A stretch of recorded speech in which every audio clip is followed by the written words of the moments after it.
BC రిజర్వేషన్లు అమలు చేయాలని కోరుతూ రాష్ట్ర వ్యాప్తంగా ఇచ్చిన బంద్లో పిలుపులో భాగంగా ఈ రోజున ఉమ్మడి జిల్లా వ్యాప్తంగా బంద్ ప్రశాంతంగా కొనసాగుతుంది. డిపోల నుంచి మనం ఇప్పుడు సంగారెడ్డిలోని ఆర్టీసీ డిపో ముందు ఉన్నాము. డిపోల నుంచి బస్సులు మాత్రం ఏవి ముందుకు వెళ్ళటం లేదు. అందరూ జేఏసీ ఇచ్చిన పిలుపు అయితే బీసీ సంఘాలు ఇచ్చినటువంటి కుల సంఘాలు అనేక సంఘాలు కూడా ఈ రోజున బంద్లో పాల్గొంటున్నాయి. ఎక్కడ ఎలాంటి అవాంఛనీయ సంఘటనలు చోటు చేసుకోకుండా పోలీసులు అయితే పూర్తి స్థాయిలో బందోబస్తు ఏర్పాటు చేశారు. ఆర్టీసీ బస్సులు మాత్రం ఎక్కడా కూడా బయటికి వెళ్ళిన పరిస్థితి మనకు కనిపిస్తూ ఉంది.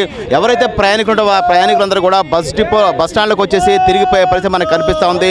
మనతో పాటు డీజేఏసీ జిల్లా నాయకులు అశోక్ ఉన్నారు. వారిని అడిగి మరిన్ని విషయాలు తెలుసుకునే ప్రయత్నం చేయాలి. చెప్పండి, ఈరోజు బంద్ ఏ విధంగా కొనసాగుతుంది? ఎవరెంతో వారికంతా అనేది సహజ న్యాయ సూత్రం. దానికి అనుగుణ్యంగా తెలంగాణలో 56% ఉన్నటువంటి బీసీలకు 42% రిజర్వేషన్ను రాజకీయంగా, విద్యారంగంలోనూ అట్లాగే సామాజికంగా న్యాయం చేయడానికి ఇచ్చినటువంటి దాన్ని సాంకేతిక కారణాలతోని అడ్డుకోవడం అనేటువంటిది సరి అయింది కాదు. దాన్ని కేంద్ర ప్రభుత్వం 9th షెడ్యూల్లో చేర్చడం ద్వారా లేదా 342 ఆర్టికల్ ద్వారానైనా దాన్ని అమలు చేయాలని చిత్తశుద్ధితో దీన్ని అమలు చేయడం ద్వారా సామాజిక న్యాయాన్ని బీసీలకు కల్పించాలనే ఒక డిమాండ్తోని ఇవాళ రాష్ట్ర వ్యాప్తంగా బీసీ జేఏసీ ఆధ్వర్యంలో బంద్ను పిలిపియడం ద్వారా జరిగింది. అందులో భాగంగా సంగారెడ్డిలో ఈ బంద్ను నిర్వహిస్తున్నాం.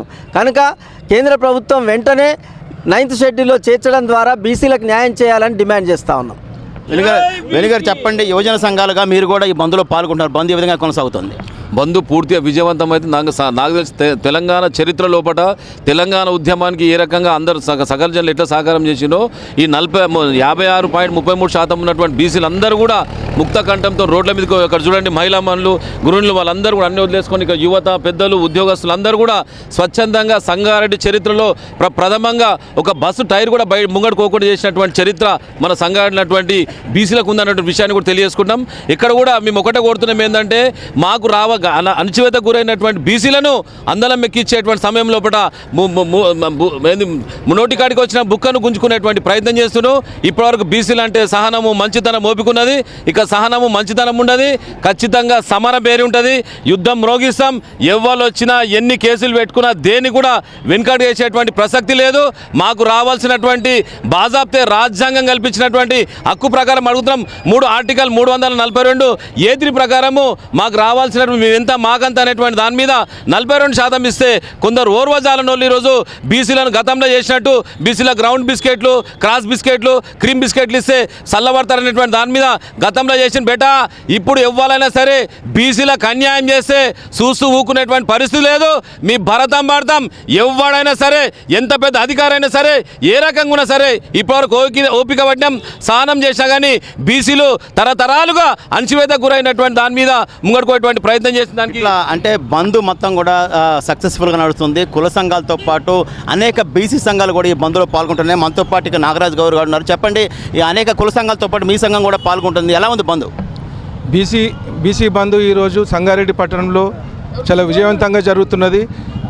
42% రిజర్వేషన్స్ కావాలని మా గౌడ సంఘం జిల్లా తరఫున కూడా మేము డిమాండ్ చేస్తున్నాము. అందరికీ సహకరించిన మా యువ నాయకులకు, మహిళా మనులందరికీ ఈరోజు పెద్ద ఎత్తున ఉదయం 6 గంటలకే ఇక్కడికి చేరుకొని సంగారెడ్డి పట్టణంలో బంద్ను జరుపుకోవడం జరుగుతున్నది.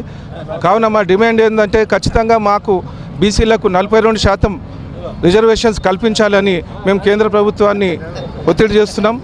అలాగే దీనికి ఎవరు అడ్డు వచ్చినా మేము సహించేది లేదు. ఈ ఉద్యమం ఇంకా రాబోయే రోజుల్లో ఇంకా ఉధృతం చేస్తామని తెలియజేస్తున్నాం. ఇదే పరిస్థితి మొత్తమే చూస్తున్నాము. బంద్ మాత్రం విజయవంతంగా నడుస్తుంది. ఎక్కడ కూడా ఎలాంటి అవాంఛనీయ సంఘటన చోటు చేసుకోకుండా పోలీసులు అయితే పూర్తి స్థాయిలో బందోబస్తు ఏర్పాటు చేశారు. మొత్తం బస్ డిపోల నుంచి ఏదైతే ఉన్నాయో బస్సులు కూడా ఉదయం నుంచే బయటకు వెళ్లకుండా అడ్డుకుని ఇక్కడ నిరసన తెలిపే పరిస్థితి కనిపిస్తూ ఉంది. ముఖ్యంగా పారిశ్రామిక ప్రాంతాలు ఉంటే పటాన్ చెరువు, పాషమైలారం, బోర్బట్ల, హత్నూర, పటాన్ చెరువు ఈ ప్రాంతాల్లో కూడా కార్మికులు కూడా విధులకు వెళ్ళడే పరిస్థితి మనకి ఇక్కడ కనిపిస్తూ ఉంది. కెమెరా పర్సన్ వినోద్తో PV రావు, టెక్ టీవీ, సంగారెడ్డి నుంచి.